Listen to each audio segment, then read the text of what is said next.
Bonjour à tous, il y a quelques mois je vous ai fait une vidéo sur l'investissement dans l'or. Je vous avais sorti quelques piécettes du coffre. Au vu du nombre de vues et de commentaires, je pense que cette vidéo vous a particulièrement intéressé. Donc aujourd'hui, je vais vous parler de l'investissement dans l'argent physique. Et puis j'ai refait la même et j'ai été chercher quelques petits objets sympathiques juste pour cette vidéo que je vais vous montrer. Et puis on va parler de l'investissement dans l'argent métal. Petit aparté très rapide, si t'es pas au courant, jusqu'au dimanche 5 mai, donc tu as là toute cette semaine, toutes les commandes sur Japan TCG de plus de 30 000 yens, vous êtes directement inscrit pour le concours où le gagnant se verra envoyer cette magnifique traîneuse gradée par la société Ars, qui a reçu la note de 10 gratuitement. Voilà, je ferai le tirage au sort, donc n'hésite pas si jamais tu n'étais pas au courant. C'est maintenant. Allez, on passe à la vidéo. Bien, l'argent, c'est un métal comme ceci que tu vas pouvoir retrouver sous forme de pièces ou de lingots. Je vais te montrer ça par la suite.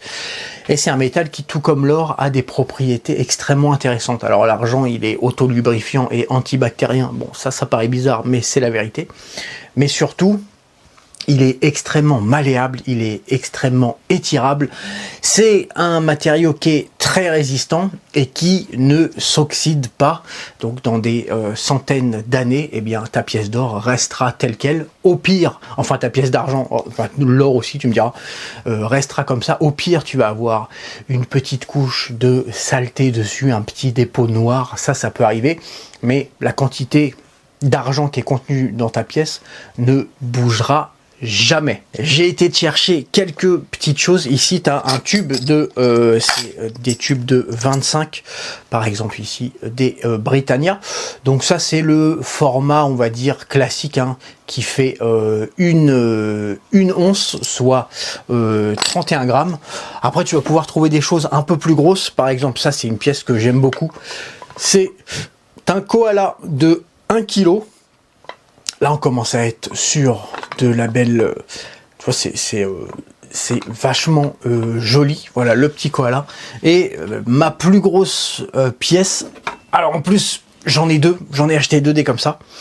Là, on a un lingot de 100 onces.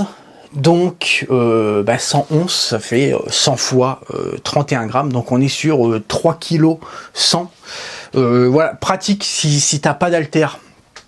Tu peux tout à fait faire du curl biceps, c'est pour ça que j'en ai pris 2, pour bras gauche et bras droit. Voilà, bon, ça c'était une connerie. Mais bon voilà, tu vas trouver plein de formats différents, tout comme l'or, hein, tu me diras, tu as même des formats encore beaucoup plus gros que ça. Mais bon, moi je m'arrête là, on est sur des pièces de 3 kg, on commence à être pas mal. Au vu de ses propriétés, l'argent métal fait partie de la famille des métaux précieux. Les métaux précieux, grosso modo, c'est le palladium, le platine, l'or et l'argent. Tous ces métaux précieux ont un prix mondial qu'on connaît. On sait que 1 gramme d'argent ça vaut tant, 1 kg d'or ça vaut tant. Tout le monde est d'accord sur ce prix et c'est ce qu'on appelle la cote, chose que on n'a pas dans les cartes Pokémon. Si tu veux acheter de l'or ou de l'argent, tu sais exactement à quel prix tu vas le payer. Alors à plus ou moins 2 ou 5%, puisque il faut bien que les revendeurs vivent, mais c'est tout. Et cette cote évolue au fur et à mesure du temps et a plutôt tendance à monter, on va pas se le cacher. C'est pour ça que ça en fait un produit d'investissement. Alors, si tu es intéressé par les façons diverses d'investir, tu es peut-être au courant que en ce moment, l'or est en train d'exploser littéralement. On est à plus 7% sur le mois dernier. Et ça, c'est juste si tu regardes en euros. Si tu regardes en yens, on est à plus de 10% sur l'année. Enfin, juste sur ce mois-ci. Mais je vais te mettre en haut ici la courbe de l'or sur la dernière année. Et en bas, la courbe de l'argent. Voilà, là tu as les performances de l'or en haut et de l'argent en bas sur 1 an. Je vais te le mettre maintenant sur 5 ans. Et pour terminer, la voici sur 10 ans. À la vue de ces courbes, tu peux dire que bon bah il y a clairement un lien de causalité entre l'or et l'argent. Quand l'or monte, bah, l'argent monte. Ce qui n'est pas le cas. Il y a probablement un lien de corrélation puisqu'on est dans la famille des métaux précieux. Mais c'est absolument pas, en tout cas on a plein d'exemples dans l'histoire où c'est pas parce que l'or va monter que l'argent va également monter. C'est déjà une des différences dont il faut qu'on parle. Quand tu achètes de l'argent, t'achètes pas du tout la même chose que quand tu achètes de l'or. Et je te parle pas juste du fait que c'est un métal différent. C'est probablement un des points les plus négatifs de l'argent, c'est que souvent les gens sont amenés à bouder l'investissement dans l'argent physique parce qu'ils disent, moi quand j'achète de l'argent physique, je ne sais pas ce que j'achète. Quand tu achètes de l'or, tu sais ce que tu achètes. Tu achètes de la rareté, on est sur un métal qui est très rare, on l'a vu dans la vidéo consacrée à l'or, et tu achètes une preuve de travail. On sait que il a fallu dépenser beaucoup d'énergie et d'argent pour extraire cet or du sol. C'est une preuve de travail. Un peu comme le Bitcoin est une preuve de travail. Pourquoi? Parce que, on l'avait dit, l'or, il y en a à peu près 10% qui est utilisé dans l'industrie, de ce qui est extrait sur une année, et il y en a 90% qui partent en investissement. Donc on sait ce que c'est. Tu achètes une preuve de travail. L'argent, c'est beaucoup plus flou. Pourquoi? Parce que 50% de la totalité de l'argent qui est extrait chaque année part dans l'industrie. Il y a de l'argent vraiment partout. Donc on a 50% qui est utilisé pour l'industrie et on a 50% qui est dans l'investissement. Donc c'est aussi pour ça que souvent les gens disent, bah moi je préfère laisser tomber l'investissement dans l'argent parce que je sais pas, est-ce que j'achète une preuve de travail? Est-ce que j'achète...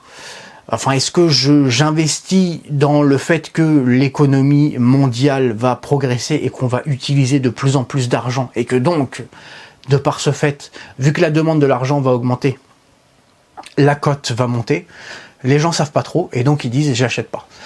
Par exemple le cuivre, alors le cuivre c'est pas un produit d'investissement, enfin pas vraiment, mais le cuivre c'est plus simple, c'est un peu comme l'or mais inversé, c'est-à-dire que 90% du cuivre qu'on extrait, on l'utilise dans l'industrie, donc si tu t'achètes du cuivre, tu sais que c'est parce que tu paries sur le fait que la production moyenne mondiale et les besoins en cuivre vont augmenter. L'argent, on est vraiment pile poil entre les deux. Deuxièmement, est-ce que l'argent est un métal rare? Alors c'est un métal noble, ça c'est sûr, parce qu'il est inoxydable, il a ces mêmes propriétés qui rend l'or noble. Maintenant, est-ce que c'est un métal rare? Non. L'argent, il y en a partout. Sur la Terre, il y en a partout. Mais d'un autre côté, on n'en extrait que très peu. Alors, tu vas me dire pourquoi est-ce qu'on en extrait que très peu? On pourrait taper dans les mines d'argent. Et le truc, c'est que l'argent est trouvé dans des mines d'or. C'est-à-dire que les sociétés aurifères, pour elles, ce serait pas rentable, d'aller mettre des millions en investissement pour extraire de l'argent. Donc en fait, c'est un petit peu comme si il y en avait énormément. On avait des réserves d'argent qui sont monstrueuses, mais ça s'écoule par un petit robinet. La deuxième différence la plus importante entre l'or et l'argent, c'est la taille du marché. L'argent, c'est minuscule par rapport à l'or. C'est pour ça que quand tu regardes une courbe avec les performances de l'or et de l'argent sur un an, tu vas t'apercevoir que la courbe de l'argent, elle est quand même beaucoup plus erratique. T'as beaucoup plus de pics en haut et en bas. Ça, c'est dû au fait que ce soit beaucoup plus petit. C'est ce qui fait que beaucoup de gens laissent tomber l'investissement dans l'argent. Malgré ça, l'investissement dans l'argent métal, c'est quelque chose que j'apprécie. C'est pour ça que moi, j'ai 20% de mes investissements dans les métaux précieux qui sont faits dans l'argent. Et ce, pour 3 raisons principales. La première, c'est que sur un horizon de temps suffisamment long, on s'aperçoit que les performances de l'argent peuvent être, même si c'est deux choses totalement différentes, mais en termes de performance pure, elles sont à peu près, elles peuvent être comparables aux performances de l'or. La deuxième, c'est que Le fait d'avoir un investissement qui est un petit peu plus volatile, bah, c'est pas forcément un mal. Quand tu as 80% d'or, d'avoir 20% d'argent qui peuvent bouger un peu plus, bah, pourquoi pas, c'est pas en fait désagréable. Et puis la troisième raison, qui est en fait la raison la plus importante, c'est que le prix de l'argent, c'est 80 fois à peu près, ça dépend des moments, mais entre 70 et 80 fois inférieur à l'or. Donc, en termes d'accomplissement, entre guillemets, bah, c'est sûr que c'est beaucoup plus agréable de recevoir une cinquantaine de pièces en argent plutôt que de recevoir une demi-once d'or. Grosso modo, le rapport, c'est à peu près ça, hein.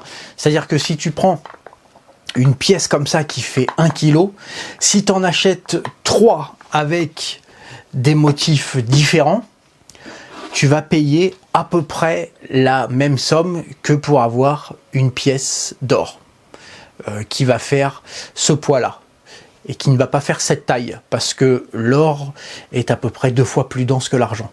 Donc 31 grammes d'or, c'est, je t'avais montré des pièces, mais je sais que c'est difficile de se rendre compte à la caméra, mais une once d'or, ça fait à peu près la moitié de la taille d'une once d'argent. Donc, en termes de satisfaction, c'est sûr que d'acheter t'imagines, d'acheter de l'argent, c'est forcément plus sympa. T'imagines mon monstre de 3 kilos, mais jamais t'achètes 3 kilos d'or. Enfin, je veux dire, bon, là on est sur des sommes qui sont, c'est intouchable. Donc c'est vrai que voilà, tu peux acheter des pièces de plus ou moins, d'un format plus ou moins important. Avec l'argent, avec l'or, ça va être tout de suite des milliers d'euros, hein. Avec l'explosion de l'or, je crois qu'on est à 2400 $ de l'once. Donc on est sur une petite pièce, on est à 2400 boules, quoi. Bon, avec des pièces d'argent pour quelques dizaines d'euros, tu vas pouvoir te faire plaisir. Donc également, je pense que pour commencer, pour mettre un premier pas dans l'investissement dans les métaux précieux, bah, acheter quelques pièces d'argent pour quelques dizaines d'euros et puis voir si ça te plaît, de les toucher, de machin. Il y a des gens aussi qui collectionnent les pièces d'argent, qui ont plein de motifs différents. Tu vas pouvoir, tu sais, les mettre dans des capsules pour ensuite les mettre dans des classeurs. Bon, moi c'est vrai qu'avec les cartes Pokémon, mon attrait pour la collection, bah, je trouve que c'est suffisant. Donc moi j'achète plus de l'argent juste pour son poids. C'est pour ça que j'achète par exemple des lingots de 3 kg, parce que forcément tu as une prime qui est beaucoup moins importante sur un gros lingot de 3 kg plutôt que sur si j'avais acheté une centaine de pièces différentes. Mais ouais, d'acheter plusieurs motifs différents, de plusieurs années différentes dans l'argent pour commencer, ça peut être intéressant. En tout cas, c'est pas quelque chose qu'offre l'or, parce que bah, l'or c'est très cher. Voilà pour cette vidéo consacrée à l'argent métal, l'argent physique. Bon, après je vais pas pouvoir vous parler de beaucoup plus de choses. Il nous reste deux types d'investissements, l'immobilier tokenisé et Entropia Universe, qui était, tu sais, je t'avais fait une vidéo il y a des mois et des mois de ça, d'un jeu vidéo sur lequel j'avais réussi à gagner pas mal d'argent. Jeu vidéo sur lequel je suis toujours, puisque c'est un MMORPG à économie réelle. Si jamais c'est quelque chose qui t'intéresse, ou en tout cas sur lequel tu es curieux, je pourrais t'en parler avec voilà, un peu plus en détail, faire une vidéo consacrée à ça. Et puis sinon, bah, comme d'habitude, on se retrouve très bientôt pour une prochaine vidéo consacrée à Pokémon. Alors je sais pas ce que ce sera, une ouverture, j'en fais assez peu, mais une sortie, un point news, je sais pas, voilà, on reprendra une vidéo classique sur Pokémon. Merci à toi pour le temps que tu as passé avec moi et je te retrouve très bientôt pour une nouvelle vidéo. Allez, bye!